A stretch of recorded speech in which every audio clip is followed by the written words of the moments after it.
your mother? It's time for another episode of Birds with Friends. Just a trio of feathery brethren weathering any season to see the Eagles eat teams like Scrammy's top with cheese. It's Philadelphia. Bo, Sheil, and Zach kicking it cooler than 3 penguins till Zach runs off with his valet keys.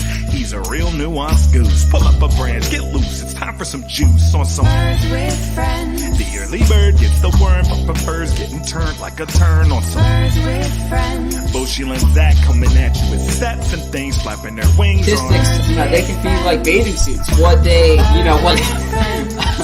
Finish it up. Sometimes you gotta take them off. What the hell? What they show is revealing, but what they conceal is vital, right? So... Hey, YouTube viewers. Check out our sponsors in the description below the video. Hello, everybody, and welcome to Birds with Friends on a sunny, beautiful spring Friday, early afternoon. Bo Wolf, Marissa Dunn, Zach Berman, Sheil Kapadia here to talk about the draft, which is less than a week away. We've got the Turkeys to the Kingdom draft, which we will bet on what's going to happen over the course of draft weekend. We've got the big J.J. Arcega-Whiteside news to unpack, and then we're going to do a new exercise, a little big board building, a little big bird building based on our second round prospect rankings with Zach, Sheil, and I. But I got to start, Zach. We got that intro there, and I got a DM from a listener who said she almost screamed on the train because she was reading this book called A Walk Down Wall Street, and in the middle of it there is a line that says, "A firm's income statement may be likened to a bikini. What it reveals is interesting, but what it conceals is vital." Yes, yeah. I never said I came up with the line. Are you familiar with the book? Did you ghostwrite this? I'm not familiar with the book. No, I've heard it in relation in the past to a handful of things, right? Statistics is a prominent among them. So no, I never suggested that I came up with that line on the spot. Oh, I don't mean to accuse you of stealing it for your own. I just it's good to know that you're in the minds of the listeners as they read. Our loyal listener Rich Bobby was nice enough to come to a speaking engagement the other night, and I quoted Eisenhower, and he said Eisenhower and ZB, and I wanted to make sure that's Eisenhower, right? I'm just quoting Eisenhower. So yeah, by no means am I taking credit for that. Sheil, how you doing? How you feeling? I'm feeling well. I thought I was going to be out for a longer stint on the DL, but luckily it came and it passed. This probably the last episode was probably the first time I had the little FOMO. Usually when I'm not on, you don't miss talking to us. Yeah. Who cares? Yeah. But what a great episode. I mean, Deontay Lee, fantastic, dynamic debut, natural. Yeah. Outstanding takes with conviction, which I like. You could tell he's done the work on all these things. Dane, obviously, the annual appearance, just a beast. The beast has just been open on my computer since it came out. You guys did, a nice job hosting there. And then Coach Flynn comes in, having watched all these targets for all the top prospects. And then I thought, wow, to finish it with that rant. I mean, that was really, we might need to cut that rant and make it part of the intro, which I thought was outstanding. So I enjoyed listening to all of it. And now I've gone through, as you mentioned, we came up with 25 options for the Eagles on day 2. And so for the last 2 days here, I've been going through, coming up with my rankings. You guys came up with your rankings. We just revealed the spreadsheet to each other. And man, we are not on the same page for all of these guys. So I think it's going to be fun to talk about this in our second segment. What it really drove home to me is what Dane was saying, which is that the strength of this draft is not in the first round. I mean, I'm looking at a bunch of these day 2 guys and being like, are we sure the first round, prospects are better than these guys? Because these guys easily, it feels like to me, could be first round options. So I think it'll be fun to talk. I think day 2 is going to be maybe the most fun day of the draft this year. And it's part and of by why the way, that's I how think day the 2 Eagles are so desperate to trade down from 18 if they can. Sorry, go ahead, Zach. Oh no, I'm sorry. I was gonna say that's how it should be with day two prospects, right? Like there should be a general consensus about say the Right. top 10 or 15 or so in a draft. And Howie Roseman said that this week when he spoke. He was like they know the players who are gonna go at the top. They just don't know the order. But when you get to the 20 to 50 range, there should be a matter of taste, a matter of opinion. So I like that our day two picks are like that.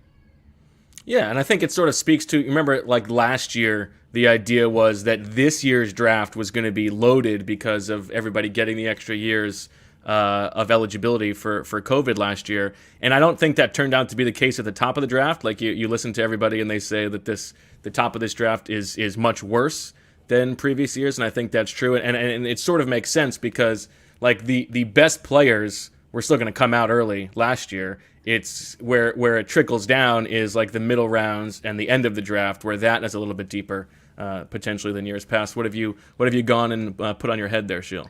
Well, DFOP Tracer Bullet was saying, might be time to move to the dad hat over the flat brim. And I purchased a couple dad hats recently. So I thought, I'm a host to the people. And so I'll rock this Wilmington Blue Rocks, shout out to John Wolf hat that I got last night for the rest of the pod. How did the national anthem go? Good. Nia nailed it? Yeah, I mean, it was not just Nia. It was their whole chorus group. So yeah, but did she have a good time? Did she feel like she killed it?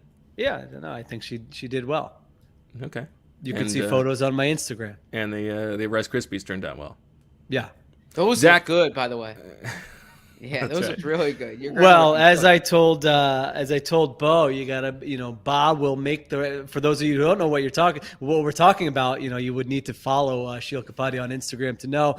But my mom made these Rice Krispie treats and snuck them in there. I said, minor league baseball is perfect for Indians because you can just sneak in this big Tupperware or this big container of Rice Krispie treats and no one asks you any questions. And now they look good. I didn't have any. You do have to be careful. Ba tries to sneak in a lot of healthy ingredients in those.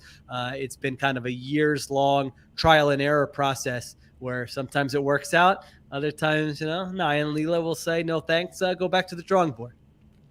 Zach, I'm curious. Have you taken offense at Sheil's reaction to the J.J. Arcega-Whiteside position change to tight end? It seems as if he is trying to take credit for this idea when my understanding is the two of us came up with this together and then Sheil jumped on board. I'm not taking any credit for it. No, I mean, I like the commitment to the bit. It's funny. Credit to Jeff McLean for reporting the news, by the way. Yes. Jeff reports it.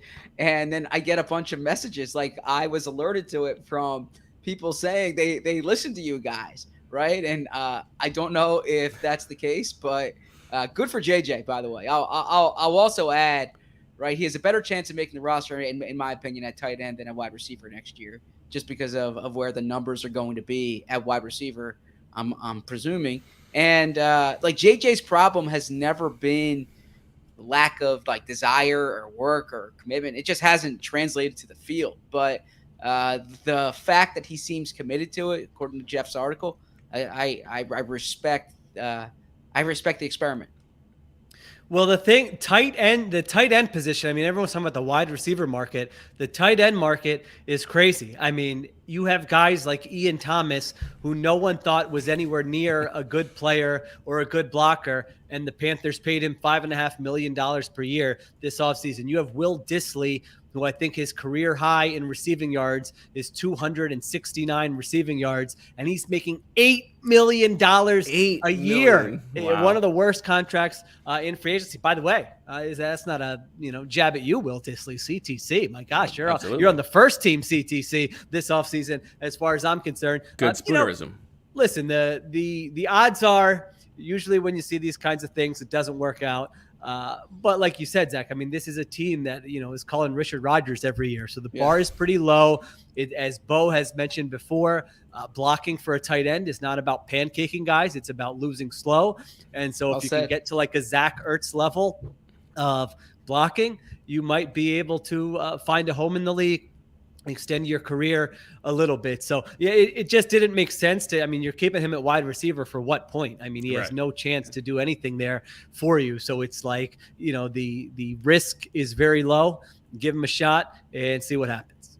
Yeah. And totally. as we discussed with Deontay the other day, I've tried to find tight ends in this class that I really like, and it's hard, right? Like there's so many receivers who you're like, oh, I can get behind that guy in the 4th round or the 5th round.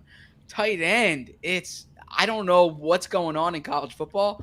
I don't know if it's because of the proliferation of spread offenses or if that body type is going to like defensive end, but there are so few tight ends in this draft who I'm like, I want to spend a pick on him.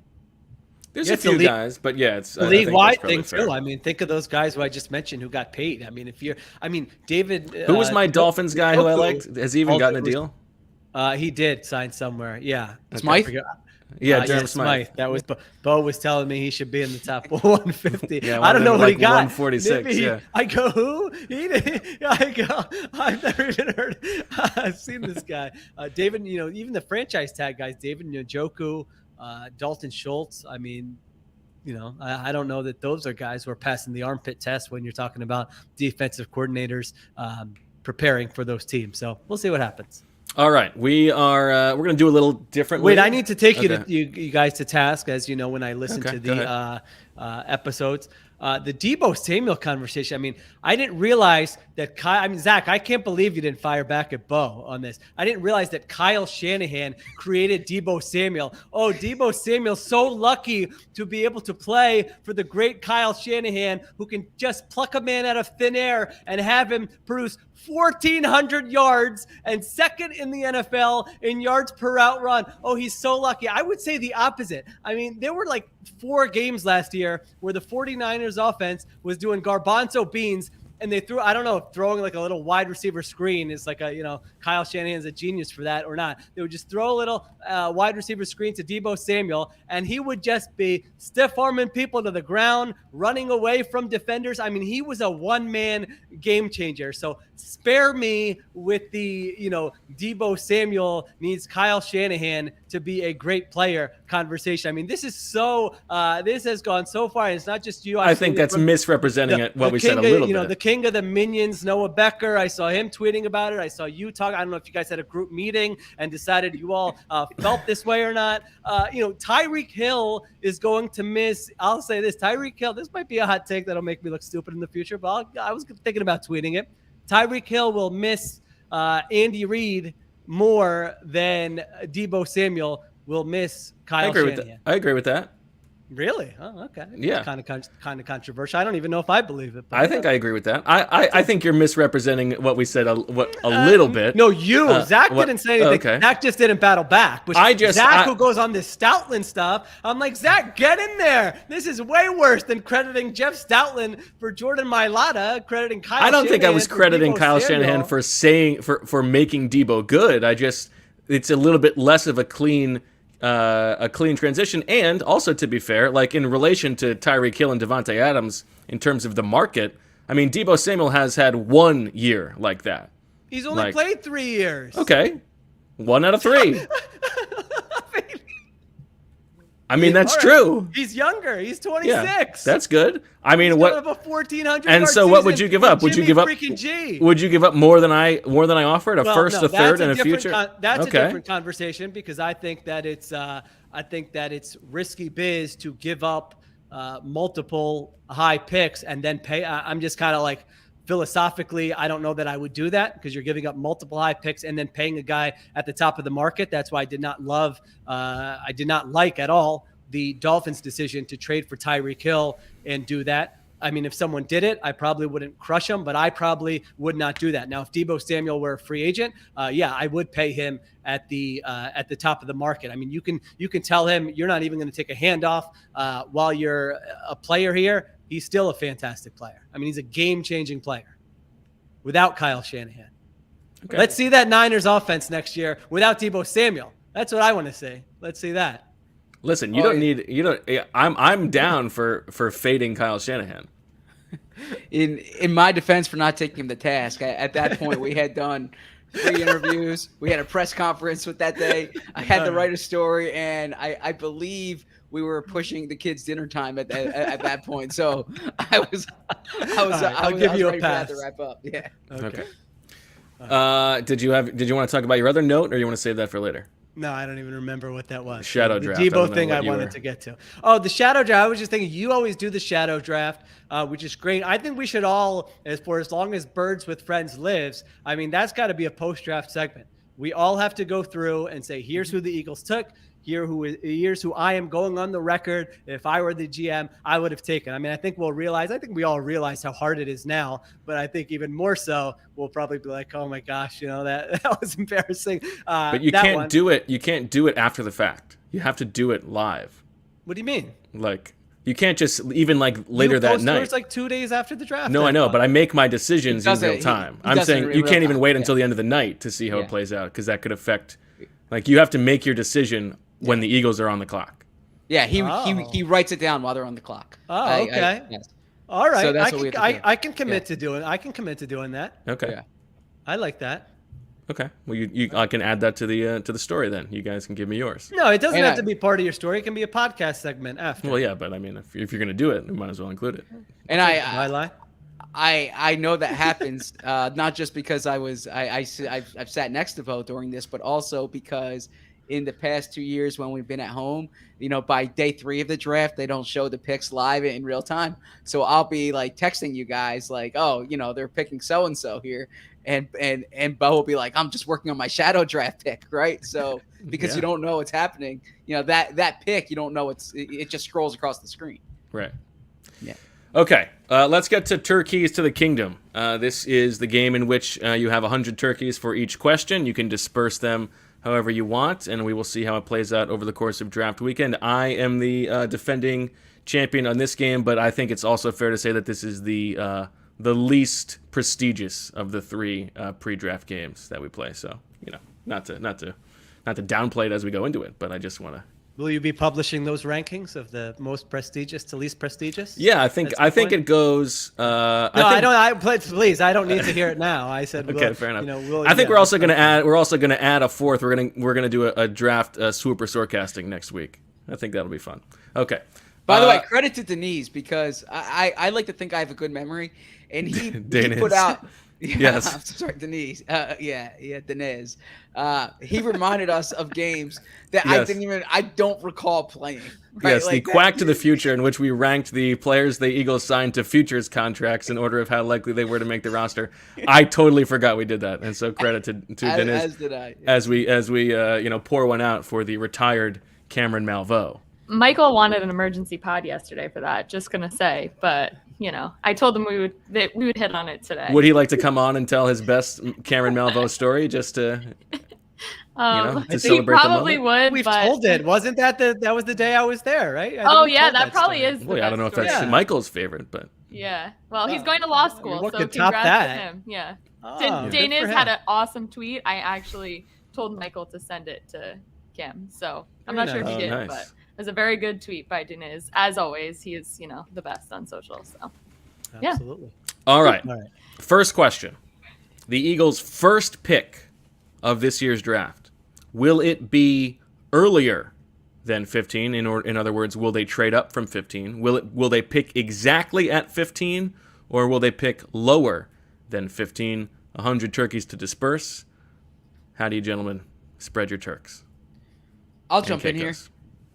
Okay. I have 40 for higher, 50 for same, 10 for lower. Okay. I have 48 for higher, 52 for at 15, and 0 for lower. I'm curious. Okay, so I have 50 higher, 25 stay, and 25 lower. Why do you think that they can't, or they wouldn't give me the logic there? Because it seems like I'm missing something. Why they wouldn't trade down from? Well, 15? I'm trying to win the game, and I think it's much less likely that they trade down from 15, because they entered this draft with 3 draft picks. You're thinking like you're getting an infusion of talent.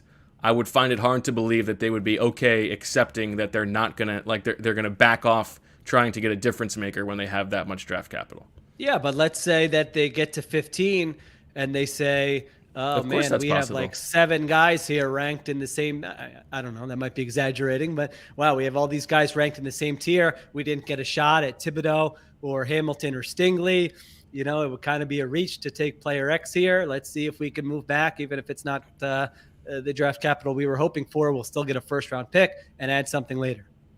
Yeah, of course that's plausible. Possible. I think Okay. that's not a worst case scenario. Worst case is they're on the clock and they can't move down if that's the case. But knowing Howie Roseman and knowing like the disparity of his success in the first round, I think he is much more likely to move up here to try to get someone. Now, I think the worst case scenario is what we've talked about, is if all of those 6 guys are off the board and they can't move up for them. Those 6 guys being Jameson Williams, Garrett Wilson, Jordan Davis, Kayvon Thibodeau, Derek Stingley, Kyle Hamilton. I think if all of those guys are off the board and they're on 15, I think they would try to trade down potentially. But I think they're more likely to try to trade up to get whoever that last of the 6 is.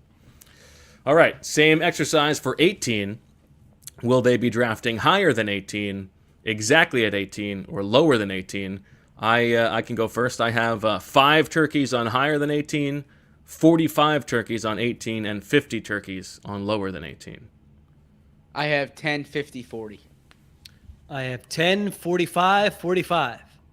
Okay. Although, what I could see here is, like how he trades back from 15 and then he trades like up from 18 and like the 16 or national whatever. media, Right. he's loving like oh boy, Right. they come on. Howie is a wheeler and dealer. This guy, he will trade any of the old day. He'll trade his mother, like the Danny Ainge stuff. Cause I do think he enjoys, that characterization. I think the Eagles would love to trade down from 18. That's to add volume to the middle of this draft. I think that would be their ideal situation. I mean, By the way, the second day of this draft is just like beautiful. Like I'm just all my. It's interesting. I don't feel the same way. No, okay. I like middle of day of the second round, like through the third round. I think they're in good position to pick up on that. I don't love like. Anyway, Okay. Go ahead. We'll get So to it. not defending Howie's trades here, but if I was the GM, I'd be the same way. Like that's so much fun. The trading aspect I agree. of it. Like in my fantasy baseball league, I probably submit like 3 trade offers a day. Flex. Just because it's Big flex. it's fun to make I deals. hope. Absolutely, I love a trade. Yeah. Go ahead. I just also enjoy how much he loves being known. I feel like he loves being known as a trader. Yeah, that's what I was joking about. Not that I I'm think all that's for true. making the trades. Yeah. All right, Eagles enter this draft with 10 picks. Will they end up making fewer than 10 picks, exactly 10 picks, or more than 10 picks? I can go first. I have 50 on fewer, 25 on the same, and 25 on lower. Can you jump in here, bro? Because I have the veteran one as my next one, so I seem This to is jump the over last it. one I Yes. prepared for. Yeah. So I I'll go last on the rest. I also have 50 on fewer. I have 35 on exactly 10 and only 15 on more than 10. I will go 40, 40, 20. I probably should have gone higher on low. I mean, I feel like it's unusual to have 11 or more picks. I mean, I don't know how many teams have done it, but I think the Vikings had 12 last year. And as I was doing the overall draft grades at the end, it really like stuck out that it was many more than, I think teams that have had 45 picks over the last 5 years, which is obviously 9 a year, like that's among the 5 highest volume in the NFL. So it just gives you a sort of a sense of it. Okay. Over the course, actually not even over the course of draft weekend, from today, from this moment on through the close of the draft, through Saturday, will the Eagles make a trade that includes a veteran either coming or going? Yes or no? I'll jump in here because I have it in front of me. I have 65 yes, 35 no. Oh, man. What a bummer. I have the exact same thing. Great minds. I go 75 yes, 25 no. Interesting opportunity for you to pick up 10 turkeys. Yeah, I think there's a good chance this happens. Who's going? I think Dillard? Dillard or Rager. Oh, Rager's Minshew? interesting. What about a Minshew? Minshew's a possibility. I think the hard part with Minshew right now, though, is that it's a little late to find your backup quarterback, right? You know, how many of those? I mean, Sheil, you know the Yeah, free there's agent market nobody. better. Actually, one of our writers, Josh from the Falcons, messaged Kendall. me. Yeah, Josh Kendall from the Falcons messaged me and was like, I'm putting together, this Falcons depth chart. Like, are there any backup quarterbacks? I hadn't looked at it in a while to see who was available. I mean, you're talking AJ McCarron. You're talking Mike Glennon. Yeah, it's not pretty. Yeah, because if you Cam did Newton, that deal, I guess if you still feel like he deserves, or if he wants that spot. If you're going to build the offense that way. if you did the deal back in March, let's say, if there was a team that was trying to get a veteran quarterback, didn't land one via trade or free agency, Minshew was next on the list, and you're still in position for like a Jacoby Brissett or someone like that, then I could see the Eagles being more apt to do it. At this point, unless you're going to draft a quarterback in the third round, or you're hoping someone gets cut by a team that drafts a quarterback or expendable by a team that drafts a quarterback, it's hard to find that number two, and they do value the number two spot. Miles Sanders would be an outside of the box possibility if they draft a running back. Unlikely. I think the funniest thing they could do would be to draft Jordan Davis and then trade Fletcher Cox. But What kind of offseason would that be, right? And then trade back, but then tell everyone, don't worry, we're going to trade right back for him. Right, and they gave up a little bit extra. They gave up an extra 6th-round pick just to get him back. All right. Listen, we surveyed the league. There were teams that were willing to give up more to get him. Yeah, exactly. They flip him. Okay. Will the Eagles draft a quarterback? Yes or no? All right, I shouldn't be able to go last on all these because it's an advantage. So let me think about it. Will they draft a quarterback? Yes or no? I'm gonna say 75 no, 25 yes. But then I want to talk about it after hearing your guys. Okay. I'm Go ahead, Zach. I'm not doing any of the game theory here, so I don't mind jumping in because I have all mine written down. Mine are all written down as well. I have 30 that they will draft one, 70 that they won't draft one. I went 96-4. That they will not. Yes. All right. So are we sure they should not be just, if Malik Willis falls to one of these picks, they should not be just taking a flyer on him? I'm with you. I was just said, the more I looked at it, the likelihood is that Malik Willis is not, it's just the likelihood that any quarterback, it's really hard. Most of them do not pan out. But man, just to see the upside, and if it's a situation where you don't have to trade up and you're taking a flyer on a guy and he's said to have, great intangibles, and he has all the tools and what you're working with right now, I just continue to kind of look at him and be a little bit intrigued by Malik Willis. Like, how many, you can't just go, I know I've said the thing about, QB competency. This I don't think applies because you are taking a swing, and you can't just wait year after year after year after year for something to work out where you're just kind of a middling franchise. So that was just one thing as I continued the past few days to go through stuff. I'm kind of like, just because everybody says that he's not a great quarterback draft or he's got flaws. His raw talent is undeniable if you believe in sort of the person after having met with him and the work ethic. It's not like you're not like crippling your franchise by drafting Malik Willis and then it not working out. I was also thinking, they took Jalen Hurts with what number pick was that? 53, I think, or 50. 53 with no intention of having him be the starter, just be the backup. Like, if Malik Willis is just your backup over the next 4 to 5 years, is someone who can just come in and, I think we've discussed like the type of backups we liked before. And it's like, if it's someone who can just come in and kind of create chaos and run around, that's kind of a nice backup to have also. So, I don't know if I'm willing to completely rule it out, whether it's just me, my own opinion, or whether it's what I think they're going to do, but it was just a thought I had. I think, it would take some stones for them to do that. But I'm with you. I think if the draft plays out as they make a pick at 15 or earlier, and then Willis is still on the board at 18, I think I would do it. because like the upside outweighs the risk there. It's not it's not your only first round pick. You're still adding premium talent. As you said, you're not trading up for him, and like the upside is so much more important at that position than anything else. I think like that's what is nice about having the luxury of multiple first round picks. Yeah, I agree. Like I agree with the Willis part of it. I just don't think he's going to be there. I don't think they're going to go that route. I think they have, and I don't think I would do it for any of the other guys. And and I frankly think quarterbacks are going to go earlier this year. So we'll see.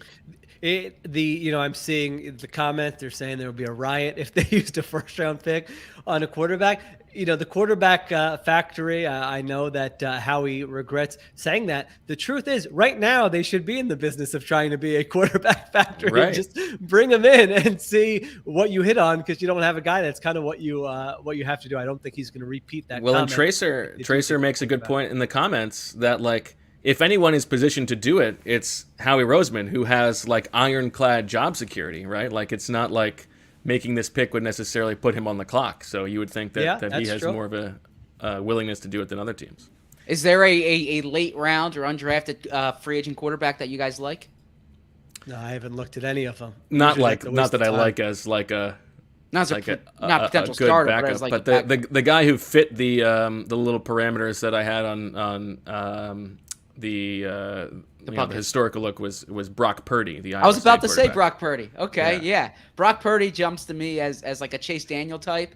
And one nugget that I'll throw in there is that if there's any college program that Nick Sirianni has the closest connection to, it's Iowa State, where Matt Campbell, former college teammate, Tom Manning, former teammate and former assistant coach, DK McDonald on the Eagles staff is a former Iowa State coach. So for a handful of these prospects, whether it's Breece Hall, whether it's Brock Purdy, whether it's Charlie Kolar, I would pay attention to Eagles connections with that Iowa State program.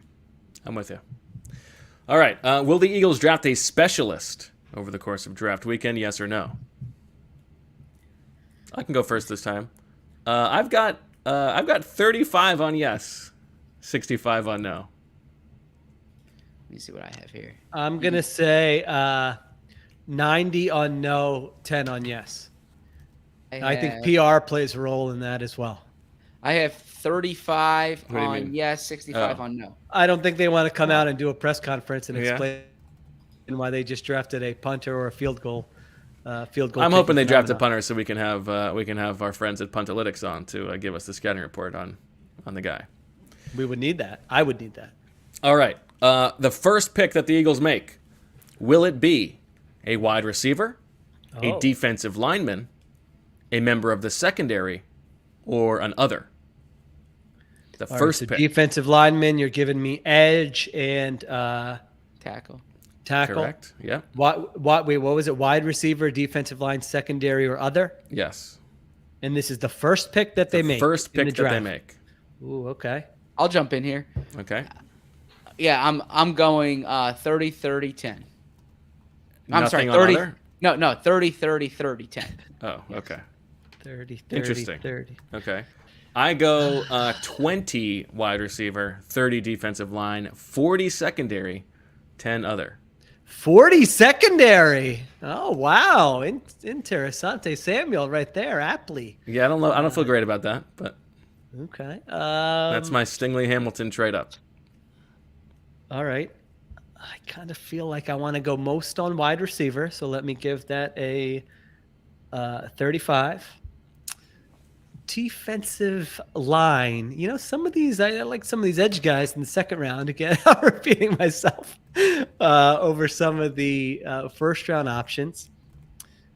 So maybe I'll go secondary 35, DL 20. What does that leave me with? 70, 20, and then other 10. I hate that. That was terrible. What was your wide receiver? 35. Oh, so 35, 20, 10. Okay. Yeah, Garbanzo beans. All right, the same disparity for the second pick that the Eagles make.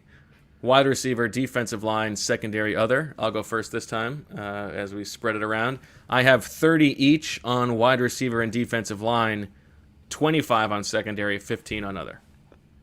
Yeah, so I'm like confused about how I'm supposed to make this it's different, or tough. how or why I would make this different. that's what I was about to say. I don't feel There dramatically probably is different about something. this. Yeah. Yeah, so to me, 30-30, 30-10. Okay. I'll just go with the same. Yeah. Oh, you're going with the same. You're same as well. Yeah. Okay. As much as I hated it the first time and had an opportunity to change it, I chose not to. All right, 3 more to go.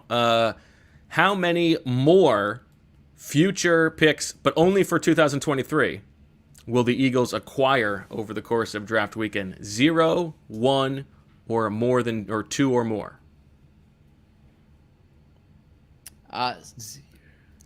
2023 draft picks that they will acquire over the course of the weekend. So I have 60 on 1, 10 on 0, 30 on 2 or more. Okay. I have 5 on 0, 45 on 1, and 50 on 2 or more. Is this net? Good question. That's a good question. I really surprised you. It by should even be, thinking about. but that is not how it's written. Okay, well, if it is, I mean, do you want to change your? Let's make it net. Let's make it net. All right. Do you want to change your percentage? No, I don't. But I mean, I just am trying to be pedantic. All right. Zach, do you need to change yours? Or No, not? I'm good. Sticking as it is. All right. I will go with 55 on 1, 22 on 0, and 23 on 2 or more. Okay. Jim is asking, am I making these up as I go? Yes. And this, I can't even blame this on Bo, because he actually sent these to us yesterday. You know, just you got to prioritize stuff. There is one question at the end that I did not send to you guys. Next up, we have 2 left.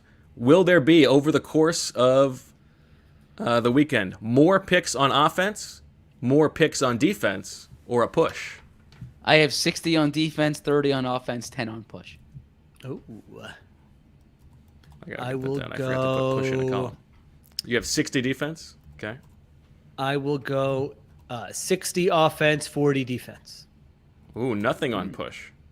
We push it to the limit. I'm going to go 15 on a push. What? 50 on defense. What's 15 on a and push? 35 on offense. All right, last question. All right, thankfully. Last question. Over the course of draft weekend, will at any point there be an image on either ESPN or NFL Network of Tom Donahoe in the Eagles draft room? Oh, baby, please give us something like that. Yes Top or no? draft moment since I've been covering the NFL. So exciting. He just has to be seen in the room. All right. So Going sorry. 50-50. I was too excited. I missed even what the question was. Over the course of draft weekend, will Tom Donahoe be seen in the Eagles draft room on TV? Either network. Either network. At any time. Okay. Wait, but what if they're doing a flashback to last year? Doesn't count. Has to be from Man, I'm 2022. Follow-up questions. Yeah, you are. I'm glad that you're clarifying. 2022. Yeah, I said 50-50, but I can amend it because no one else has gone yet. Yeah. I'm going 90-10. Yes. Okay. 90-10, yes. Yes. I'm going 70-30. Yes, like he's going to be in there. The only reason he wouldn't be seen on TV is if he purposefully avoids the cameras, right? But I don't know like Tom well at all. Or if he just like hides under a table because he's so disgusted at who they picked. He can't stand the thought He's of lighting the room on fire But as they take Devontae Wyatt. I gotta imagine on draft weekend he's not worried about the TV coverage. So all right, I'll zag here. I will say 65 no, 35 yes. Wow. Okay. This could be the question that swings it. All right. There we go. All right. That'll do it for Turkeys to the Kingdom. Check out Dennis's Twitter for the full rundown of those turkey wagers, and we'll be back on the other side to do a little stork ranking of the Eagles' second round options. it might not seem like it, but spring is here. We're so close to feeling that soft grass under our feet. But first, we need to get our lawn back. Thankfully, Sunday gets your lawn growing and helps to keep it healthy all season long. Worried about all the chemicals that you're using to keep your yard looking at its best? Traditional Lawn Care lays down 90 million pounds of pesticides each year. Sunday is different. They're on a mission to change how people care for their yards. Sunday can help you grow a beautiful lawn without the guesswork or the nasty chemicals. Their custom plans include fertilizer and everything you need to easily care for your lawn. And with ingredients like seaweed, iron, and molasses, you can feel good with kids and pets being around. All you have to do is visit Sunday.com, put in your address, and their lawn analysis tool does the rest. Then they use soil and climate data to create a personal nutrient plan delivered to your door when you need it. Just attach the ready-to-use pouch to a garden hose and spray. It takes less than 15 minutes. Best of all, this stuff really works, and Sunday is offering our listeners 20% off. Full season plans come at, or they start at just $129, and you can get 20% off at checkout when you visit getsunday.com/birds. That's 20% off your custom plan at getsunday.com/birds. This podcast is sponsored by BetterHelp Online Therapy.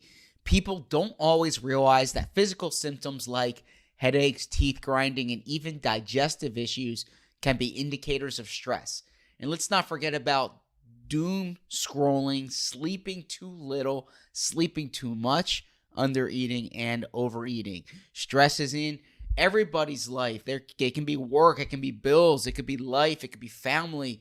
You might lose sleep, you might eat more, you might eat less. However it manifests, stress shows up in all kinds of ways. And in a world that's telling you to do more, sleep less, and grind all the time, here's your reminder to take care of yourself, do less, and maybe try some therapy. BetterHelp is customized online therapy that offers video, phone, and even live chat sessions with your therapist, so you don't have to see anyone on camera if you don't want to. It's much more affordable than in-person therapy. Give it a try and see if online therapy can help lower your stress. This podcast is sponsored by BetterHelp, and Birds with Friends listeners get 10% off their first month at betterhelp.com/BWF. That's BetterHelp.com/BWF. All right, back on Birds with Friends. Bo Wolf, Zach Berman, Sheil Kapadia, Marissa Dunn. We are turning our sights now to the second round of the draft for the Eagles. We have come up with what we figured was the 25 most likely players to be drafted by the Eagles in the second round, and the three of us went through and blindly ranked them from 1 to 25 to come up with an aggregate list, and now we're going to sort of talk it through and maybe move guys around. This is sort of an exercise. Can't move them around for the athletic piece. I think we can. I think this is live. I think. No. Those are we need to go in blind with the rankings. Those are the rankings. No. I think this whole process is meant to simulate what it might be like to set a board where we each come in with our rankings. Let's talk it through a little bit, and maybe there is some wiggle room. I actually think what's going to make the piece good is the difference of opinions. So if we start to have more uniform opinions, it won't be as good a piece. No. Okay. The purpose of the piece is everyone goes in blind. Here are your guys. Here's where we disagree. Here's what it is. Now, in the write-ups, we can explain, all right, somebody changed their mind after. But the rankings, that was the whole point of doing the rankings blindly. Yeah, I agree. ZB, we're 2 versus 1 on him here, right? Mm-hmm. What's Marissa think? I say Marissa's the boss, so whatever she thinks. But then Marissa could. I can't decide. I can't choose between you three. Come on, that's unfair. No. Well, I guess if you want to do it that way, and then in the piece you can at least acknowledge that you would be willing to move people around. Yeah, We shouldn't be dogmatic if we're setting up a board. If you had a strong change of opinion, you can do the write up for that person and say, like I Karlaftis. I said I was probably too low on Karlaftis in the write up for the first one, so we can do that. But the rankings are the rankings. All right, there are like 3 or 4 players on whom we agree. 3 of them are at the bottom, but the one that we seem to agree on liking is at the top of this board by a fairly significant margin is Georgia safety Lewis Cine. I have him as my number 1. You guys both have him as your number 2. So you feel good about Lewis Cine. Yeah, so I'll jump in here. I sent a text the other day, a little flex here to you guys saying, should we have him in our first round rankings, right? Because I think he's closer to that discussion for the Eagles in the second round. I think he's a good player. I said it on the pod the other day to Deontay, where I see someone who played the best defense in college football, who was maybe the best player on the field in the national championship game, won the MVP or the defensive MVP that game, and was productive, hard hitter. Then he tests the way he did. To me, I think this is someone who deserves more shine. So I would think closer to the late first round than in that 51 range, but do like the player. Yeah, I would say, if you trade back in the first round and take him, I think that would be a nice option. I mean, I thought I'd like Dax Hill a lot, and then I'm looking at seeing it. I'm like, I think I probably like him just as much. Yeah, if not more. So, for those who are just getting a taste of the of some of these prospects, safety from Georgia, like ZB said, 6'2", 199. 27 starts, led that Georgia defense in tackles last year, ran 4.37, tested well athletically, matched up with tight ends, can lay the wood, very physical player. Committed, I like this from Dane, committed only one penalty last year, did not miss a game in the last 3 seasons, lined up deep, mostly over 500 snaps last year, but can do a little bit of everything. So yeah, he had a lot of stuff that I liked, not the same player as Dax Hill, certainly, but a lot of the things I liked about Hill, I liked about Scene, and I think he would be a great addition. I did consider going with him at number 1, but I really wanted to mix it up and do something crazy, which we'll get to. Yeah, you did do something crazy. I ran a 4.37 and is a touch old for a junior, but he's fine. Okay. Number 2. Now, I just want to preface this by saying, like I said, I don't know how you guys did this, but I set up my board less of like a ranking of the best prospects 1 to 25 and more about how they would fit on the Eagles and like positional value wise. It's not just a straight ranking of the prospects. Yeah, I took positional value into account. In terms of Eagles scheme fit, I still don't really know what they want to do. So I probably didn't go overboard with that. Okay, that's fair. All right. I actually focused less on positional value on day 2. Like day 1, because of it being a premium pick, I'm focused on premium positions. When you get to day 2, just give me the best players, I feel like. Okay. Number 2 then is the player who Zach ranked as his number 1 player. Sheil had at number 4, I had at number 7, and that is Florida cornerback Kaiir Elam. Yeah, this is someone else who I wanted in the day 1 category. I think he could be in conversation ahead of Andrew Booth. I mean, he has every tool you want in terms of height, weight, speed. Reminds me actually of our conversation that we had on the podcast last year about Tyson Campbell. I was higher on Tyson Campbell than you guys were. This is a similar situation. I think he's that type of player. He's 20, turning 21, or maybe already 21. He's a younger guy. 21 in May. Yeah. NFL pedigree. He was a Jason Elam's father, or is his father? No, Abraham Elam is his uncle or father. He's related to him. Was a day 1 contributor at Florida. I feel like he has every tool to be near top of the league cornerback. If they can somehow get him in round 2, I think he's a day 1 starter for you. A lot of penalties. Jason Elam, like a OG fantasy kicker, like when you were first doing, at least when I was first doing fantasy. Always get those Denver kickers. Get that extra. All right, go ahead. High points. I don't have anything like too bad to say about Elam. I like the idea of adding an impact linebacker a little bit more than a corner for the Eagles in the second round. Really? I do. Wow, that's surprising.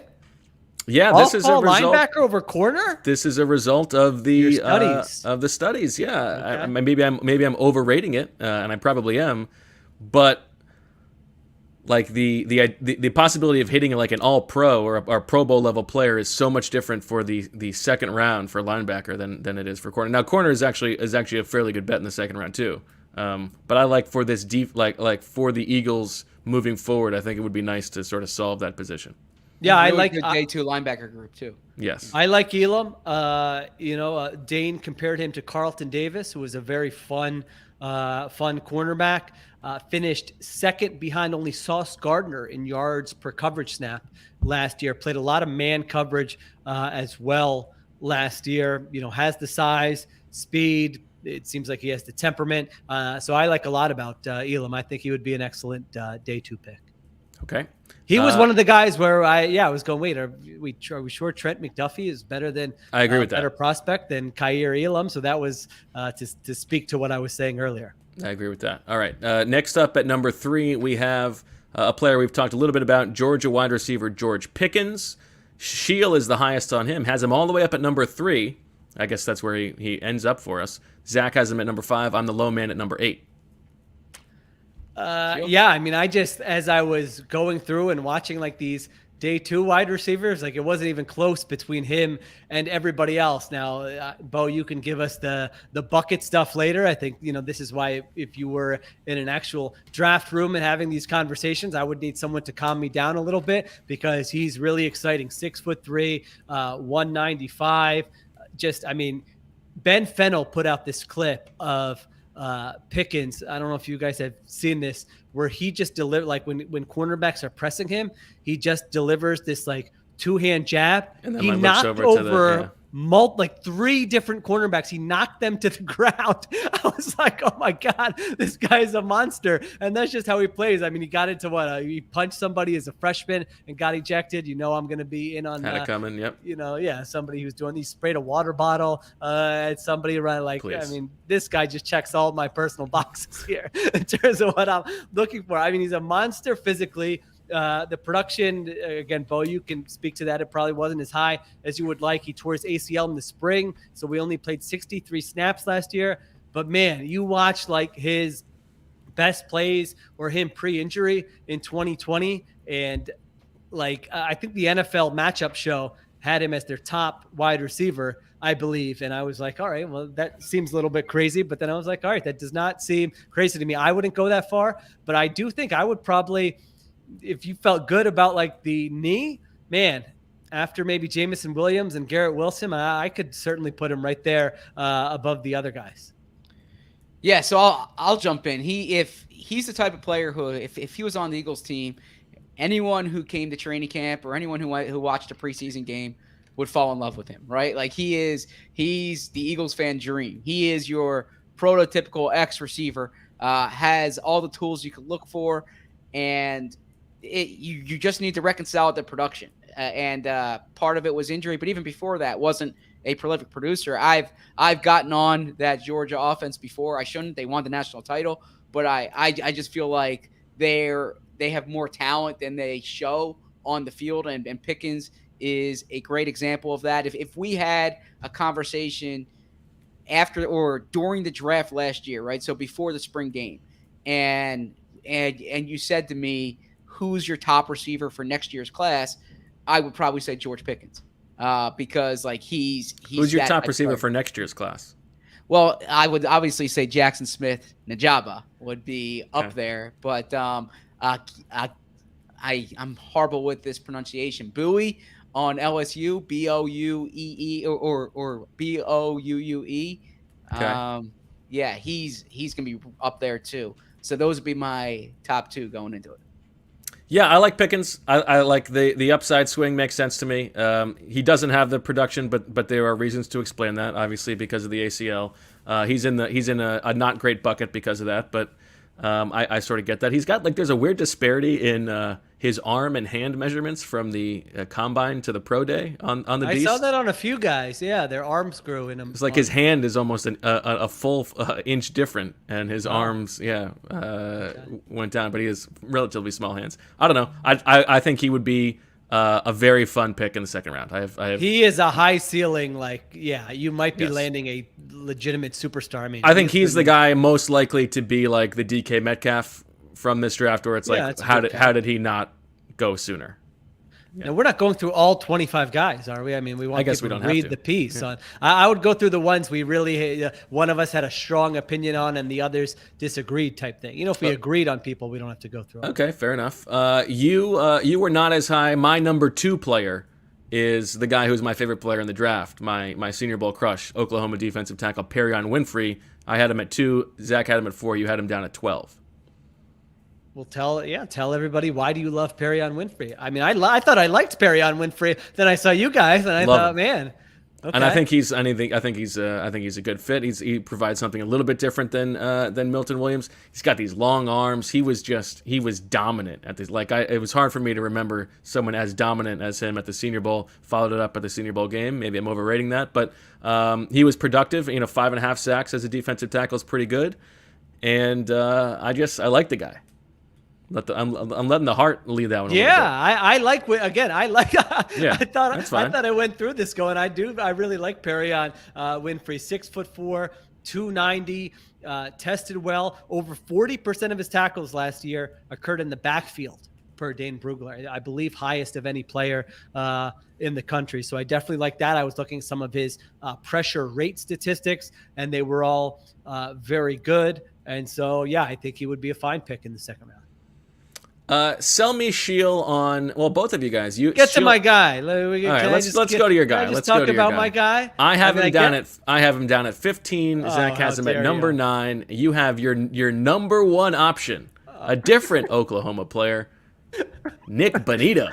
Why do I feel like I'm going to get tweets about this guy?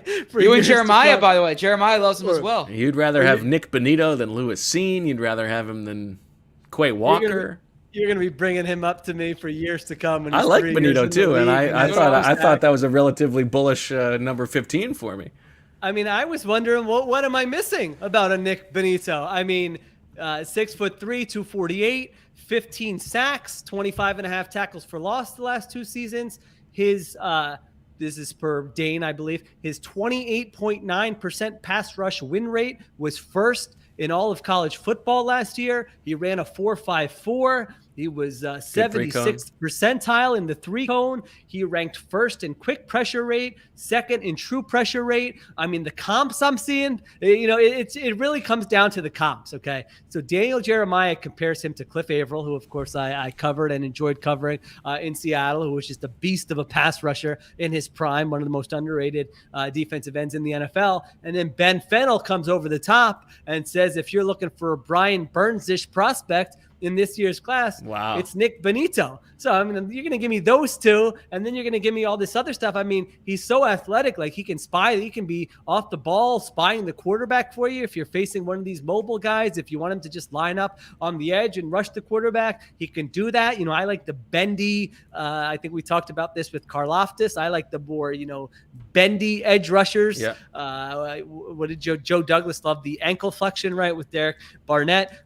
So he's just my type, and I'm having a hard time figuring out why these other edge guys are ahead of him and why he's not higher on most people's boards. I mean, I don't know what the knock is against the Nick Bonito. I like him too. There's a school of thought that maybe he's almost an exclusively stand-up guy, right? That he's not a hand in the ground 4-3 guy, and I don't have a problem with that, right? But that could limit the type of teams that are looking for you.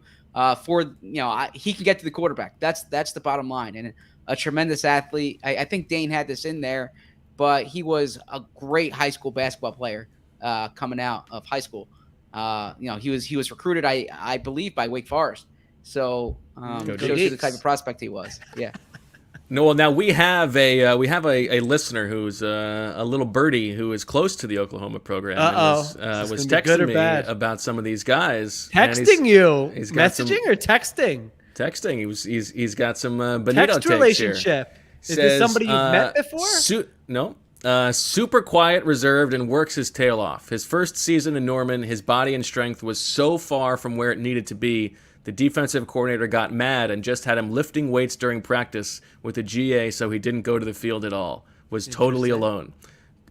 He leaned into it, and became an awesome player. Has a pretty obvious ceiling because of size and struggled with high-level tackles, but I would assume he will stick in the NFL because of who he is as a person. I would be pretty surprised if he's a starter for multiple years. Strikes me as a rotation guy, but his best chance will be as a 3-4 outside linebacker. Yeesh, I don't like that description. But he also says his sack numbers would have been even better, but they used him in coverage a bunch this year out of need, and he rotated on the edge a lot. Listen, you gotta. This is like, what did Dane say? It's an opinion business. Yeah. You throw out these takes, you get crushed for it for years to come. I was watching the clips. You can be the Bonito guy. Yeah, I like Bonito. I mean, when I had to my first Spanish class, you had to pick a Spanish name, and I went with Benito because of Benito Santiago. I thought you were going to say Mussolini. It's not exactly the same, but Bonito is Bonita. There you go. To me, yes. All right. Well, Zach is gone, so Zach left. He just thought that was a ridiculous take, and he couldn't stand it. You can tell me why you are not so high on Logan Hall, who you have at 13. I have at 3. I wouldn't say I'm not high on Logan Hall. I feel like the NFL falls in love with the Logan Hall type guy year in and year out. This might be from my experience covering a Malik McDowell in Seattle, but when they see the 6'6" guy who can line up inside for some interior pass rush, they may overrate how good of a player he is because of the profile, if that makes sense. But again, this was another guy who I wasn't. I mean, we can get to some guys at the end who I was not high on, but I thought Logan Hall was a good prospect. I mean, compared to, I saw comps to Marcus Davenport, to Quentin Jefferson. 6'6", 283, 6.5 sacks last year. Very good athletically.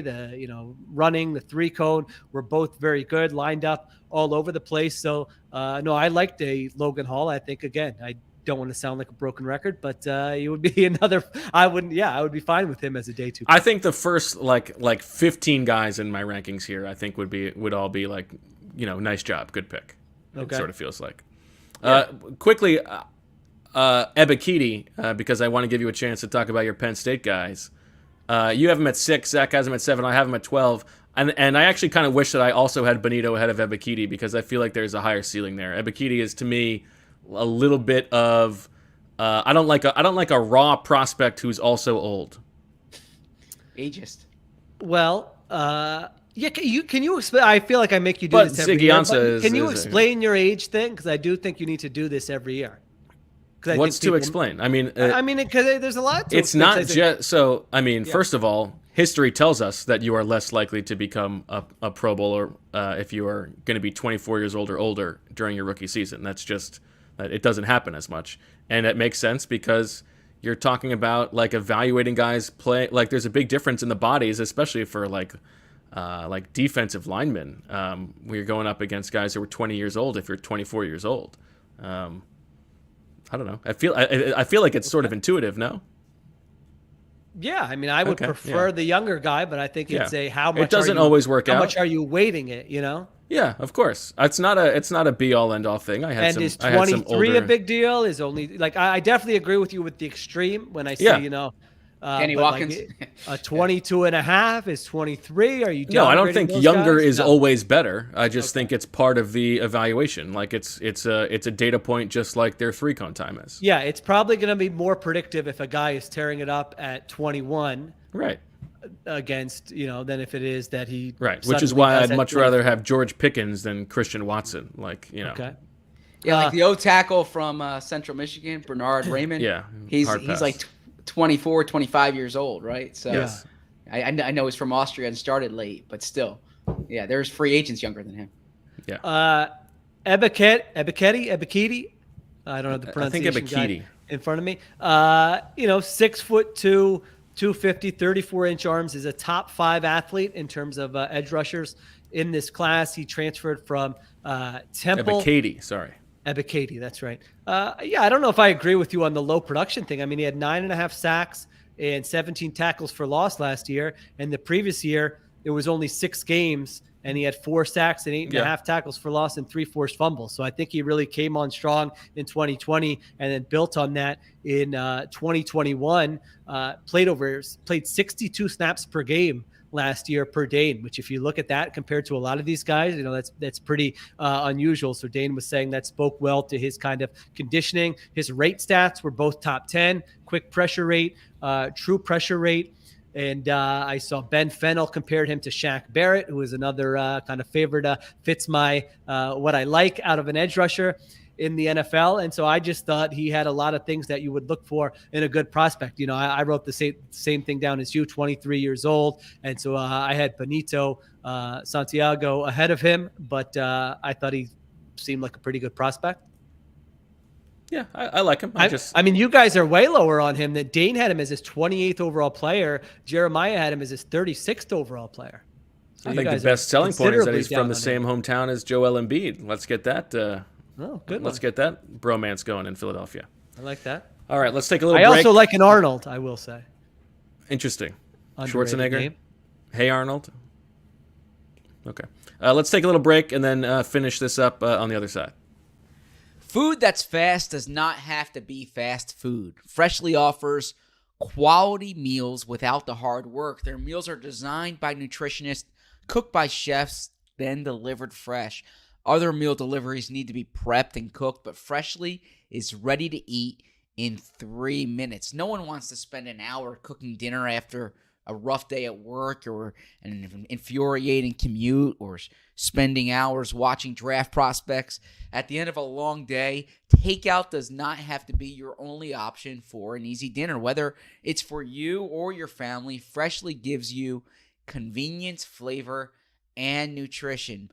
What I like most about it is the convenience. I like knowing that I have a meal in the fridge that's healthy, that has healthy ingredients, that has flavor, and that I can get ready to eat on the go. Get delicious, chef-made, nutrient-packed meals delivered straight to your door. No cooking required. Fresh and never frozen. You can choose from over 50 nutritionist-designed entrees like their classic steak peppercorn, multi-serve sides like their masterful mac and cheese, or their new line of plant-based meals. And new meals are added weekly, so you're never stuck eating the same thing over and over. Stop stressing about dinner. Right now, Freshly is offering our listeners $125 off your first 5 orders when you go to freshly.com/birds. That's $40 off at freshly.com/birds. All right, back on Birds with Friends. Zach, why do you hate Kyler Gordon, the Washington cornerback? I don't hate Kyler Gordon, the Washington cornerback. Why is it personal? You have him at 19, Zach. Sheil and I have him at 9. Oh, okay. No, I just thought we were ranking 25 players. There's a big glut there, and there's some guys that I like more than him, right? But he's fine. I don't have the numbers in front of me, but didn't test as well as I expected him to test, and he's a little bit raw, right? Not a ton of experience. They say instincts aren't super great, and he's also a touch older for a redshirt sophomore. But but no, I don't dislike him. I think there's hate him. I think there's a big gulf between Elam and Gordon. Okay. And I think I had McCreary above him. I like McCreary more than you guys did. I think I thought McCreary. You have him at 15. I have him at 17. Sheil's got him at 20. Yeah, the arms I are just so short, but I mean, he's a good player. Well, that's a relative term, but I think Roger McCreary is just a tough, solid corner. I actually, if I can give you the corner to watch out for the Eagles, maybe in round 3 or so, or round 3 for round 4, this will be my mock draft next week, is Damari Mathis from Pittsburgh. I love a Pitt guy. Yeah, and just like the way he plays, can play zone, physical, can run. I think Damari Mathis would be. How do you feel about a Jalen Armour Davis? A Jalen Armour Davis? I don't feel as strongly about it. As I feel nothing. Okay, I kind of like him. All right, you guys are both much lower on Chad Muma than I am. I have him at 5. Sheil has him at 15. Zach has him all the way down at 18. You guys have him below the other linebackers by a significant margin. Why is that? Well, why don't we talk about this linebacker group as a whole? Because Okay. I mean, it was hard for me to separate some of these guys. It looks like, Bo, you liked Quay Walker. I mean, quite a bit more than both Zach and I did. Well, I went Quay, Muma, Christian Harris from Alabama, 4, 5, 6 on my rankings. I think all 3 of those guys would be good fits. Okay. Well, it's hard for me to like linebackers, especially. I mean, I'm not getting the all 22, so I'm trusting sources more than I am at other positions, like people whose opinions I trust. But they all fit. They all fit like the prerequisites I would look for, and I think if the Eagles can get a linebacker with real Pro Bowl upside in the second round, I just think that's a good fit for them in this stage of their life cycle right now. Yeah, I thought Harris was the guy who popped a little bit for me. Christian Harris, 6 foot, 226, 40 starts at Alabama. I mean, he was starting for Nick Saban as a freshman, which I think is probably a good sign, whether it's to work ethic, leadership, smarts, whatever. Ran a 4.44. He was a top 5 in athletic testing in this year's class. He was a high school defensive back. It seems like he can really cover well. I thought that's what might give him a little bit of an edge.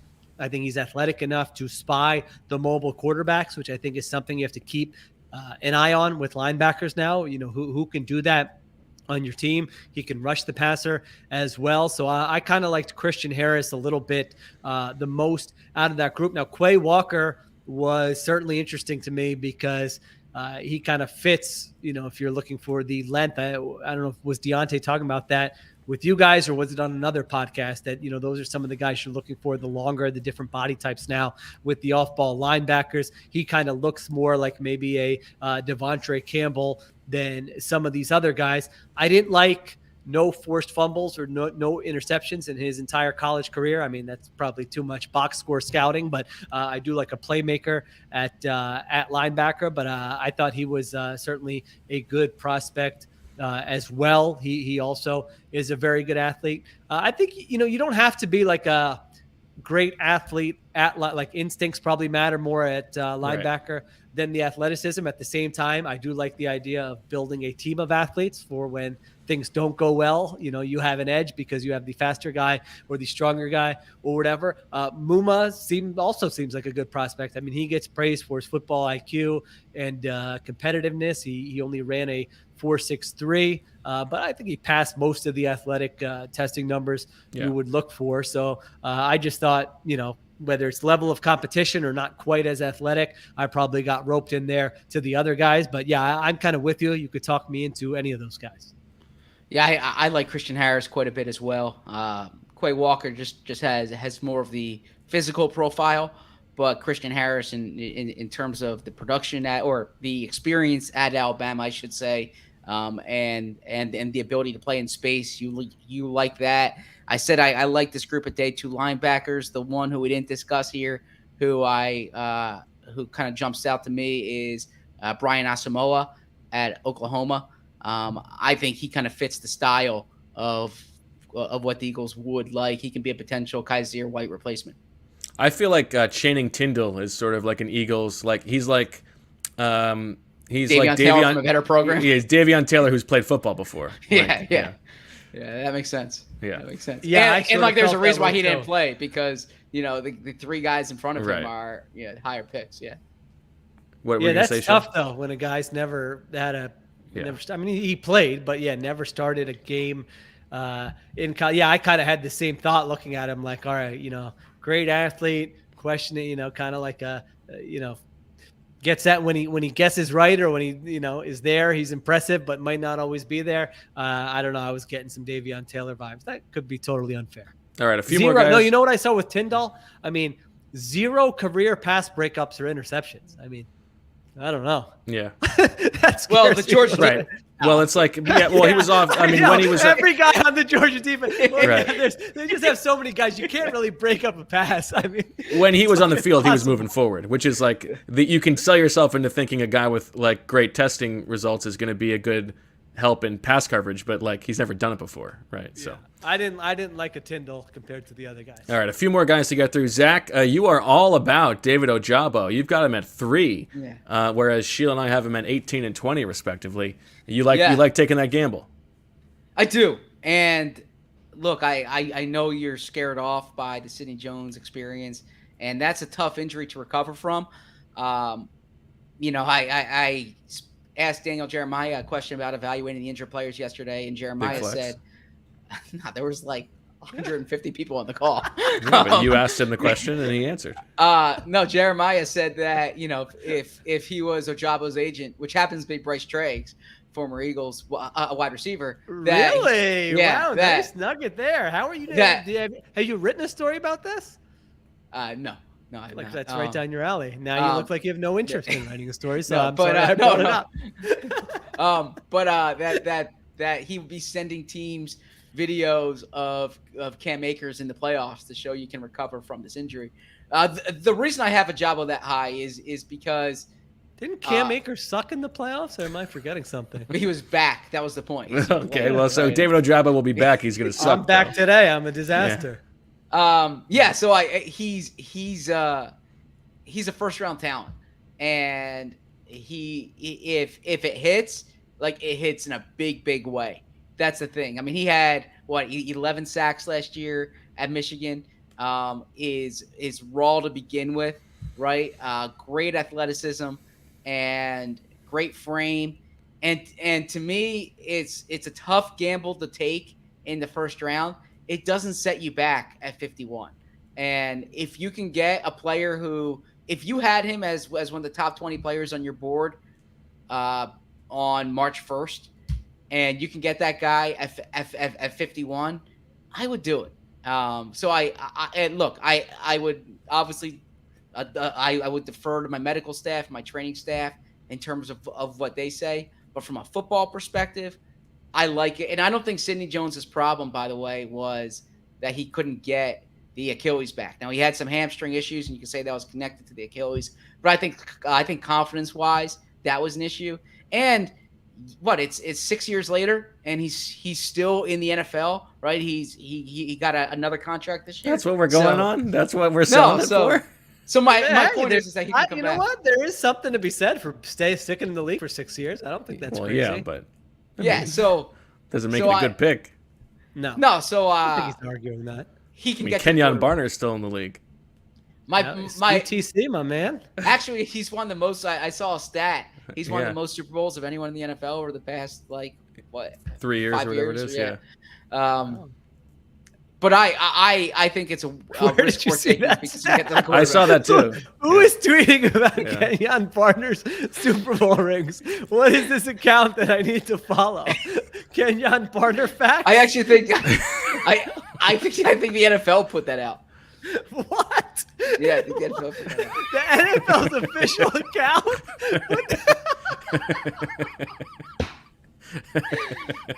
Is that true? I'll look it up. Oh my gosh, I gotta go looking for that. My thing, I don't necessarily disagree with everything you're saying about Ajabo, but I do think if I were a GM, I would have a list of let other teams win this lottery ticket type players, and it's just an Achilles injury is very serious. I mean, it's better in the last 5 years than before that. I mean, this was an injury that was career altering for almost everyone, and it has changed. I get that for sure, but especially in this second round, and I'm seeing all the other options you have. I just would not want to take on that risk. I mean, he had played 26 snaps before last year, so you're going off of 1 year. He's not a sure thing anyway. Right. I agree with you. I like the player. Absolutely. If he were healthy, I would be saying he would probably be a fine pick for the Eagles in the first round. But an Achilles during his pro day, so you're missing all of next year. And then after that, it's a grueling recovery period. And there's no sure thing after that. I just wouldn't want to take on that type of risk when I'm seeing these other edge rushers we're looking at, these other defensive players we're looking at. I think there are guys with upside that I would rather say, let's just, listen, hopefully he gets healthy and he's a Pro Bowler and has a great career. We'll let somebody else capitalize on that, and we won't take on the risk. Third round, fine. Second round, it's too rich for me. By the way, though, for I don't know if this should matter, but to Bo's age point is that if he redshirts this year, which we probably expect him to be, and he comes back next year, I think he'd be younger than Abeke is going into this season, right? Okay, good point. Right, but he's only going to play for 3 years of his contract. Yeah, but if he's good, you're gonna give him a big extension anyways. So okay.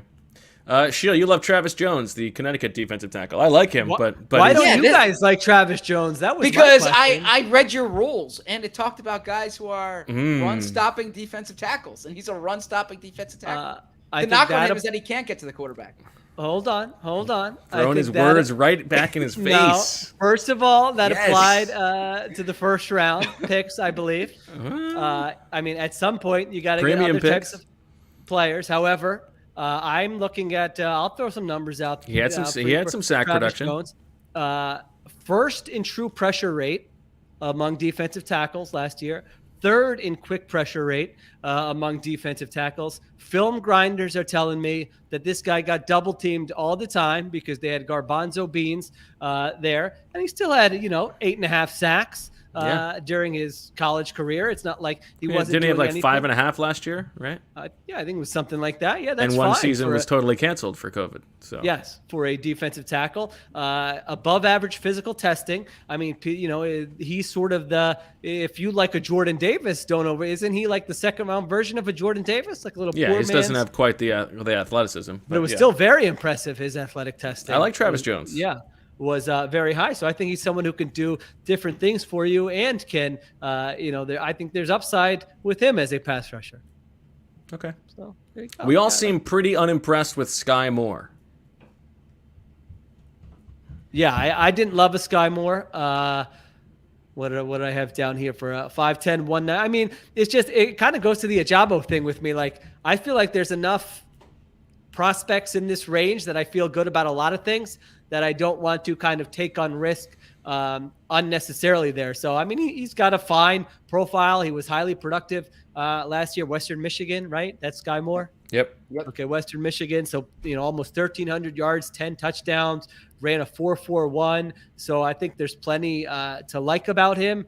This was one where you're just watching like the YouTube highlights. I mean, I was talking about those great film breakdowns that people do on. Yeah. There wasn't. I could not find one on Sky Moore. So I thought he was okay. He didn't blow me away. It wouldn't surprise. And he's also probably going to be slot only. It feels like people think I know he didn't just do slot only in college, but it feels like people project him that way. Now, oven mitts for hands. Justin Jefferson, oven mitts for hands. So yeah, I thought he was okay. I didn't think it was like a terrible option. Yeah, I don't think I would crush it.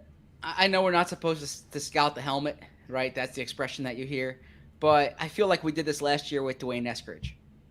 Similar type of player in the same scheme, and it didn't translate necessarily to the NFL. Now, it might in Seattle. But Dwayne Eskridge catching strays. Poor guy. He's like, I got to catch balls from Drew Lock, and now this random Eagles podcast is just crushing me. I'm not even in this draft class. What the hell? I don't mind Sky Moore, actually. And you see the toughness. I think he went to high school with Mike Tomlin's son. Is that right? Yes. And you so are freaking sick. That's in the Beast. That's in the Beast. I can't remember every detail. So don't I mean, like, you can see that Pittsburgh tough in him, but there's just guys I like more. Okay. I think my last take is that the guy who this exercise changed my opinion on more, who I hadn't watched and like didn't think that he was going to be my kind of guy, and then I watched him and I liked him was Drake Jackson, the USC edge rusher. Oh, I'm there with you. I like a Drake Jackson. Yeah, I'll take a Drake Jackson over a David Ajabo. Me too. How about that? Oh, did you have him higher too? Okay. I had him at 10. You had him at 16. Zach had him at 22. I like a Drake Jackson. I got a little gunshot. Yeah, he like fits the cut of his profile. jib. Yeah. 21 years old. He's one I should have ranked higher, but I liked him so much going into the year at USC, and then I didn't feel like he did much this year. Yeah. So that's probably one of those things where, unlike someone else who I can discuss who's not getting any love, are we doing the guys I like next? Well, let's finish. Yeah, let's finish. Everybody gets one more person to talk about. Drake Jackson is mine. Exactly. Drake Jackson only 182 pass rush snaps last year. So that sometimes that you got Aiden Hutchinson had over 400 pass rush snaps last year, but some of the rate stuff was pretty good with him. I think Fran Duffy tweeted out and compared him to JPP. I'm such a sucker for these comps, man. If I see somebody I respect comp him to a player I like, I'm like, oh baby, I'm in. But I did when I watched the Drake Jackson highlights, I was like, oh yeah, I can say he does look like JPP. He's not quite really as explosive an athlete, I think. But but I liked Drake Jackson quite a bit, and it feels like there would be some upside there also. Sure, he's one of those guys who, if we did the 2022 mock a year ago, he'd be like a no doubt first round pick. Yeah. All right, Zach. All right. Who's Who your guy you you want trying to to get stump to? for? Who's your last guy? Jumping at the bit there. Well, actually, no. It's not the guy who I really want to stump for, but DeMarvin Leal. We discussed him the other day because I'm higher on him than you guys are, and I feel bad. I shouldn't say feel bad. I don't want to be the guy pounding the table for DeMarvin Leal because you watch him play and you want more. But I'll say what I said the other day to Deontay. He went to, he put up numbers in the SEC, played across the line of scrimmage, did everything you could want in that Texas A&M defense. He's your prototypical, took plays off there and did not test particularly well, but on the field just has every tool you could want for a D tackle. I think that's where I would play him. He, as I said, he played multiple spots, but as a prototypical D tackle, or as in the Milton Williams role where you're D tackle, but you can also flex outside. The player who jumps to mind when I watch him, and then this goes back a bit, is Darren Howard. He reminds me a lot of Darren Howard. Number Darren 90 Howard with the Eagles. Yeah.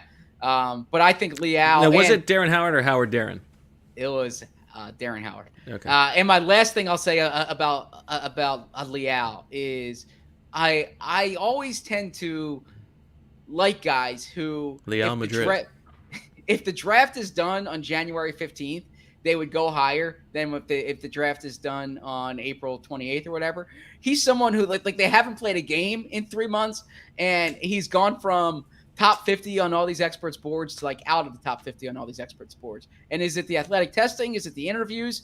I wonder what it is, but they haven't played a game. How has he dropped so much when they haven't played a game? I don't know. I think your case for him is a good one. I wrote down don't love. That's all. Just to have some questions compared to the other guys. But it is not a good the defensive tackle class is pretty barren in the middle rounds. It feels like, so maybe that pushes him up. All right, so we're just finishing out with random takes. Is that what we're doing? Who's your last guy you want to talk about? And then the last guy is Jalen Petrie. And Jalen Petrie, I would say he's someone who I can just see on the Eagles' radar. And it's not that I wanted to explain who he is. I don't know if everybody knows. Okay, sorry. Safety from Baylor, unanimous All-American, Big 12 Defensive Player of the Year. Played in their star role at Baylor. Dave Aranda's defense. Arianda's defenses are awesome. You saw that going back to LSU, back to Wisconsin, and he played a unique role there. The player who jumped to mind when I watched Jalen Petrie is Antoine Winfield. And the reason I say that is because I just feel like the instincts are off the charts. The toughness is off the charts. Antoine Winfield Jr.? Antoine Winfield Jr. Winfield Jr. Yes, so I apologize. I mean, if we're going Darren Howard, we might be going the original. No, the safety Antoine Winfield. Antoine Winfield Jr. I think that he doesn't have the athletic profile that you're looking for in a safety, but man, can he play? Fran Duffy has the stat on Petrie that he has his hands on the ball more than any other safety prospect in the past 10 years by a mile. He was very productive. The reason I don't have him as high as you is it's a bit of an Isaiah Simmons thing where he plays everything. I don't know if I trust the Eagles to get him in the right spot. I love these. I like every safety we've talked about. I love. I mean, if they come out of this, I like Brisker too. Safety, yeah, these are the two. Petrie, we've already talked about Dax Hill. We've already talked about Lewis Seen. Brisker and Petrie, to me, are both very good prospects. Yeah. I mean, I know we overproject and say this guy could come in and start for you right away.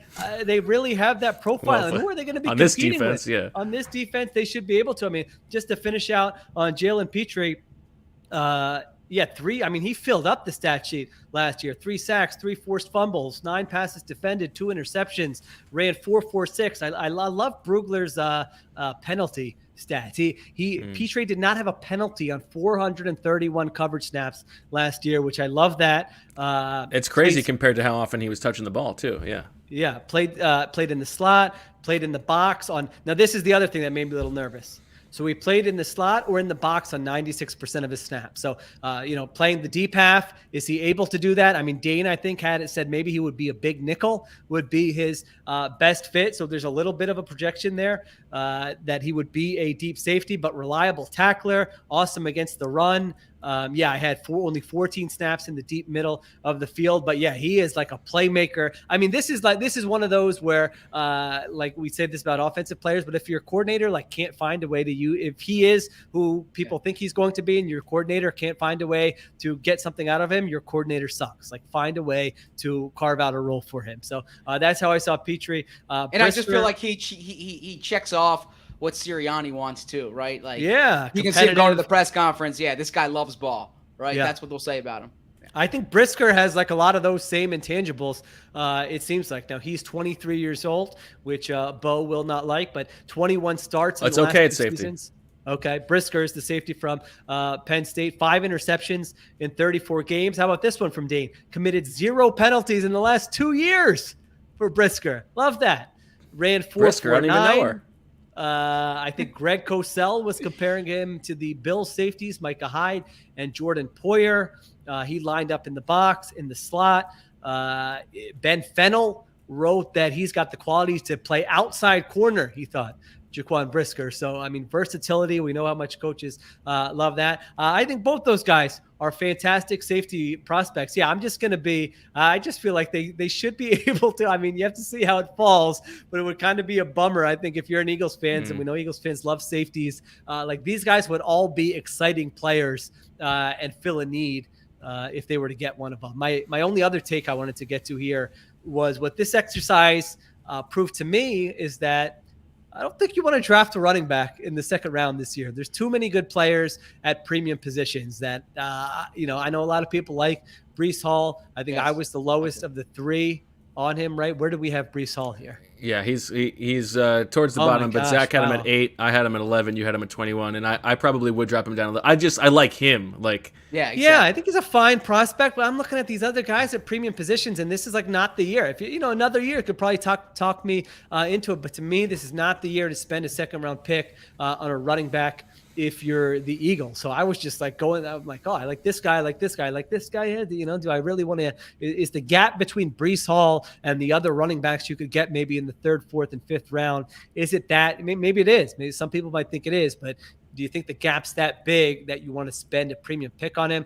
I would say no, especially, for the short term, if Jalen Hurts is your quarterback, your running backs are going to have room to work with, and the run game's going to be fine. I do think it could kind of get to another level with an explosive guy, but I would just be hesitant to use that pick there this year. I think that's fair. Big picture, I probably should have him a little bit lower because you're trying to infuse talent for the long haul, but I feel like he's good enough that he would I think tangibly change the trajectory of this season at least a little bit. Yeah, I think he's the best running back in the draft. That's why I would put him there. If he's on the board at 51 and he's the best player at his position, it's something to think about. And it means that a lot of these guys have already gone, obviously, if he's on the board. Yeah, and you think about long-term need. If you don't re-sign Miles Sanders next year, he's a ready-made starting running back for you. But I will say, because the Eagles have looked ahead to next year's class is supposed to be a really strong running back class. So just something to think about in terms of Miles Sanders' future. You can always sign a guy for $1.5, $2 million. They'll be okay. Dane, I thought, made a nice compelling case for he had Kenneth Walker as his RB1 going against the grain there. Go Deeks. I always like when why go Deeks? Did he transfer? He did. He went to Wake Forest first. Jeez. That's got to hurt. No wonder you don't want him. Shunned him. Turned his back on Sparty. Yeah, exactly. Better student union, Zach would say. Probably so. Yeah, I've never been to Michigan State's. I have been to Wake Forest. Somebody asked on our question last. Actually, you know what? Let's end it on this. I'm not even going to ask that question. Kill a Cow asked the question. The question was, what makes a good student union in your mind, or what's your favorite type of college town? I don't think Zach was expecting that. I thought it was you don't have to answer that. I think this is a good way to close it. Kill a Cow asked an uncharacteristically sincere That question. was weird. What was that, Yeah, Killer Cow? very, very Do odd not coming from make him. a habit of that. Disconcerting, a little disquieting, but I think it is an interesting question. We've had, every draft under Howie has a theme. Like last year was, let's get the culture setters in here. We're building a program. Let's get the guys who will help us build a program. We've had the speed years. We've had the college production years. If you had to guess what this year's draft class theme is going to be, Zach, what makes your ears perk up? What do you think? It's good. I haven't thought about it. There's two that would jump to mind. I've got one in my head. Let's First see if one you hit it. is the tools in the body, right? Okay. Like Which always sounds such a weird way to say. I cringe every time he says that. Guy swallowed a wrench. You wouldn't believe it. You got to see these X-rays. Yeah, This guy's got tools in his body. What the hell? that we need to find, front of the roster blue chip players, and this guy has tools in his body that you can't find. That is one, and then the second I'll say is like competitive toughness. Yes, right? that's the one I was thinking. I think that'll be it. Yeah, that's the favorite on BetMGM. Okay, yeah, is that they had a year with Sirianni. What made Nick's team good last year was just the competitive toughness, the football character, and they need guys who can fit that. Coach went into his meeting with Prospect X, who we just drafted, and we didn't give him our reports beforehand. We wanted him to go in open-minded, and he comes out talking about, this guy is the most competitive SOB I've ever been around. And, me and Andy look at each other and we go, oh my gosh, we can't believe that it's all aligned. And so it was just a no-brainer. Everyone was on board with this. Coaches talked about the competitiveness we want on this roster. I think you really saw that implemented last year, and it really shone through, and we want to continue to build on that. And I think you saw that. You look at the guys we picked this year. That's one box that all of them check.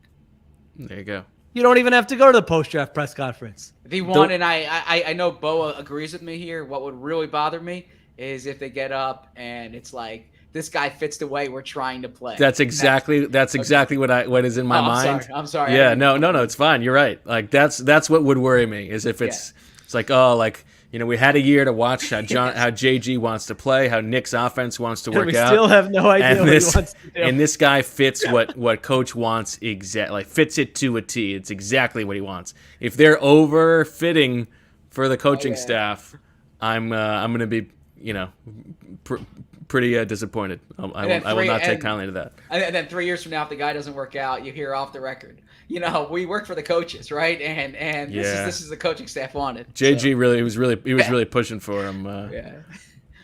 Jonathan he really thought Leo Chenal was going to be a perfect fit. Okay. All right, this is almost 4 hours of draft podcast this week. I don't know how Marissa allowed this to happen, but if you have stuck with us, you have listening material as you mow the lawn, as you sit through a T-ball game, whatever you're doing this weekend. You can go ahead and rate and review a little bit. I mean, this is the build-up to really what ends up being the biggest 3-day stretch of the Birds with Friends calendar during the draft. The most listens we usually get the entire year over any game, unless they're in the playoffs or have a big week 1 win or whatever. So go ahead, leave a little love, rate, review, subscribe. The Eagles are obviously listening. The front office is listening. They're moving JJ Arcega-Whiteside to tight end. We'll see. They're just working their way through the back catalog very slowly. We'll see if they draft Nick Benito, maybe a nice reach in the first round at 15, and I'll be the only one saying, great pick, and then he won't pan out. He did it with Jalen Reagor. We're doing it again. Yeah, we'll do it with Benito. Will be this. I want to take the listeners. I want to take the listeners to task for one thing. I was really expecting much more discourse on BWF nipple versus BWF chest hair in relation to the undershirts. I feel like that conversation should have broke through a little bit further. I would agree with that. Yeah, I thought there could have been some more feedback. Yeah, and as I told Bo when I saw him in person the other day at the Eagles press conference, I appreciated all the feedback and recommendations for deodorants. I took readers' recommendations, and I gotta say, don't like leaving the antiperspirant. All right, because Oh, who told you to leave the antiperspirant? Well, Well, that's what- I got wrecked because the antiperspirant is what leaves the Oh, marks. Oh, Yes, no. it's the Yeah, you al- got to live with the marks. It's No, it's you the can't. aluminum. It's the aluminum in the deodorant Yeah. that leaves the marks. And so I got 0% aluminum and no marks from the deodorant, but I'm sweating through the shirt. So Yeah, that's So I need think to you're go better back. off sticking with the antiperspirant and just buying new undershirts. Yeah, that was bad Or advice. wearing an undershirt to begin with. Yes. Yeah, So- you live, you live with the marks. You can buy new clothes. You can't be sweat. You got to go antiperspirant. Yes. All right. Okay. Good stuff. That'll do it for this episode of Birds with Friends. As Sheil said, make sure you rate, review, subscribe, download, delete, like the video on YouTube, all that good stuff. Evangelize, and we will talk to you one more time before the draft next week. We'll have some swooper forecasting. We'll have our draft of the 10 players who we think the Eagles are most likely to select. Lots of stuff coming on the site. We'll have these rankings of the second-round prospects. This week we had the ranking of the first-round guys. We had best-case scenario mock draft, worst-case scenario mock draft, Zach's thoughts, mock draft mailbag, all that good stuff. More stuff to come next week. We've got you covered, so, hook us up. Just show a little love. That's all. So, for Marissa and Michael and Cameron Malveaux and Sheil and Zach and Elijah, thanks for listening. We'll talk to you next week. And as always, we love you.